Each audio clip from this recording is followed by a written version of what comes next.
Looking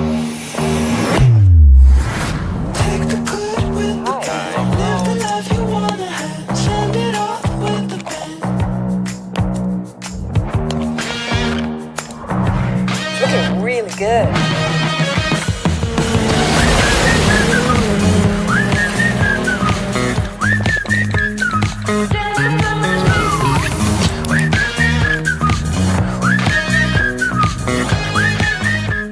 At Galaxy Unpacked, and this is the Galaxy Note 10 Plus, and I want to highlight some of the coolest new features that Samsung's releasing with this phone. Now we're going to start with the S Pen. So the S Pen now has 6-axis motion sensing. That's because it has a gyroscope and an accelerometer in it now, and that allows you to do some pretty cool stuff. So I'm going to get the Note 10 set up on the table here, and I'm going to show you guys exactly what you can do with a new feature called Air Gesture. So Samsung's added something called Air Gestures, and what it does is it allows you to use your S Pen and draw gestures to do a bunch of different things on a Galaxy Note 10 device. Now this is the smaller version of the Note 10.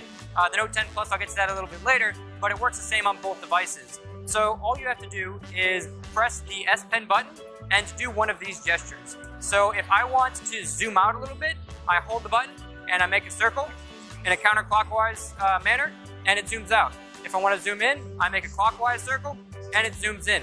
If I want to switch to the rear camera, I hold the button and swipe up or down, and it switches to the rear camera. So you guys can't see me now, but if I go ahead and draw that same clockwise circle and hold the S Pen button down, it's going to continually zoom until I let go of the button. Then it will stop zooming in. Again, if I hold the button and do a counterclockwise circle, it's going to start zooming out. As long as I hold that button, it's going to keep zooming out until I let go, and then it's going to stop zooming out. If I want to take a picture, I just click the button once. And if you ever forget what the gestures are, you can just hover over this little icon right here, and it'll tell you what all the gestures are right there. So you guys saw that I switched camera, zoomed in, and the last thing I want to show you guys is switching modes. So I'm going to switch back here to the front-facing camera so you guys can hold the button and swipe across, and now I switch to live focus. Hold and swipe again, I've switched to night mode. And then obviously swipe the other direction, and you can switch back through all of the other modes. So there's a quick look at all of the air gestures you get with the camera. Now you also get air gestures with YouTube. Alright, so now I've jumped over to the YouTube application. I'm going to show you guys how air gestures work for YouTube. So if you press the S Pen button once, you're going to pause the video. If you press it again, you're going to start playing the video. And if you want to increase the volume, you press the button and raise your hand up, and it's going to increase the volume. And if you want to decrease it, you press the button, bring your hand down, and as long as I hold that button, it's going to keep decreasing volume until it's all the way down, and then I can let go, and it'll stop adjusting the volume. If I swipe to the right, it's going to skip to the next video, and if I slide to the left, it's going to go back a video. And again, if you hover over the icon, you can see all of the different options right there. And as you can see, you can also double press the S Pen button to go to the next video as well. Hey, this looks like a Tech with Brett video. That is a Tech with Brett video. Awesome. Alright, so we're taking a look at the live focus video. Now, it actually does work with the front-facing camera as well, but I have a thing it's not going to work quite as well. This is just like a standard blur, so the things behind me are going to get a little bit more blurry. And I can actually dial that down too. So if I tap that, I can dial that all the way up to 7, which is the max. So that kind of maximizes the blur. And I can dial it all the way down to 0, which is no blur at all. Now you can't change those dials while you're filming. So you kind of set it up beforehand, and then you start filming, and then it adds the effect in. Now this one's called Big Circles, and it's kind of hard to see exactly what's going on, but like everything around me by my shoulders and by my head turns into kind of like a bubble shape thing. It's kind of interesting. I don't know how much I'd use this one. I'd probably just use the regular blur effect even more. If I tone it down a little bit, let's see if that changes much. Yeah, no, it's more like an intense blur is kind of the way that this looks to me. This next one is color specific, so only I'm going to be shown in color. Everything else is going to be black and white. At least that's the goal. And again, remember, this is the front-facing camera. This does not have the time-of-flight sensor. This is all software that's doing this right now. So pretty impressive stuff to be done with just a single camera.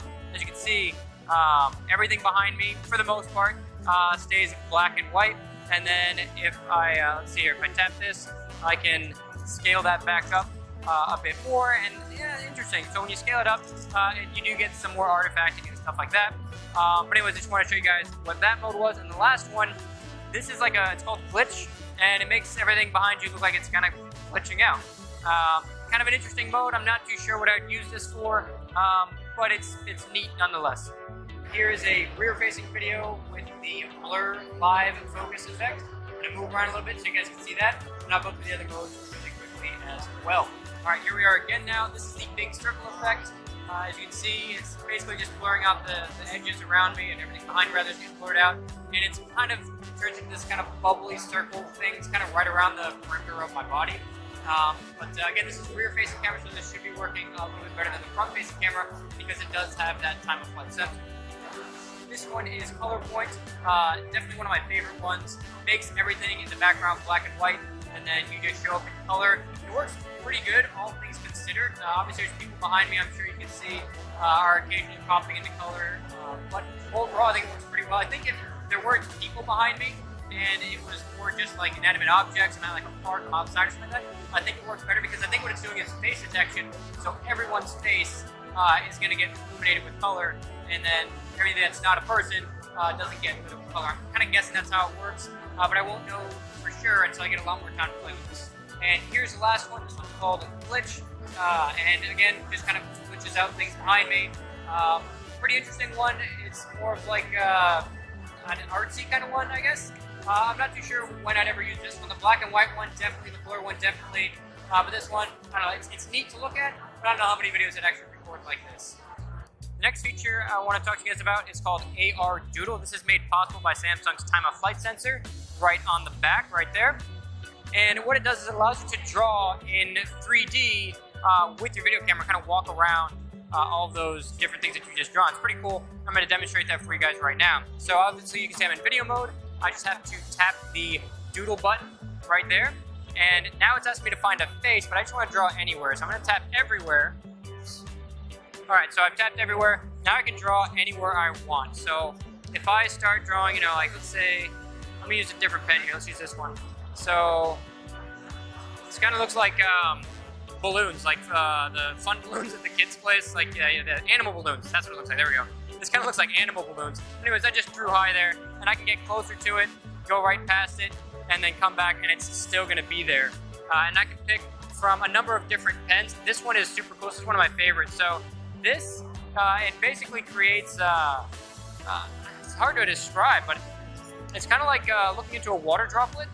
Really, really neat. And you can just add dots of them, and it would kind of look like raindrops because it creates reflections around that part of it based on the real world, which is actually really cool. And it does also take into account other things that are drawn as well. So if I can get to the right angle, you can see that there's a reflection of the different letters that I drew. The H right there, you saw that reflection on that and on that mark as well.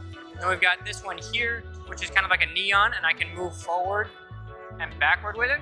And then if I come to the side, you can now see everything off on the side there. So this is a really neat feature. It's definitely a lot of fun to use. Things are tracking pretty well. As you saw, it's not totally perfect, but again, it's pretty decent. I'm pretty impressed with it. And as I come over here, you can see, again, wow, you know, just coming around the different sides of this is very impressive. Coming around to all different sides. And then there's my camera right there. So let me go ahead and draw a circle around my camera, see if I can see how this works out here. There we go. I drew a circle around my camera. Now, obviously, the AR stuff is going to stay on top of the camera. It's not just going to disappear behind it. It's not quite that advanced. Let's see here. If I turn around, though, all my stuff is still there, and I can go right back over and take a look. So this is really impressive technology, and definitely one of my favorite new features on the Note 10.